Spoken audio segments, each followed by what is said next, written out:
adalah bulan Ramadan.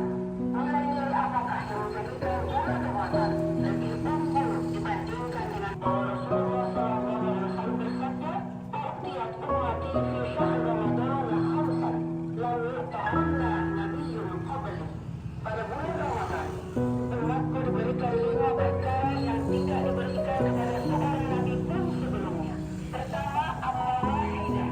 Fa'innahu idza kana awwalu lailatin min syahr Ramadan yanzuru Allahu ilaihim wa man nazara Allahu ilaihi lam yu'adzibhu abadan. Bila datang al-wahidah, Allah Azza wa Jalla melihat mereka dan barang siapa dilihat oleh Allah, ia tidak akan mendapatkan azab selamanya. Pada malam pertama Ramadan, Allah memberikan wadah pandangan muslimin, dan bila mendapatkan pandangan yang bersifat goib ini, wa amma tsaniyah fa inna khulufa afwahihim hina yamsuna atrafa afwahihim bil ilmi.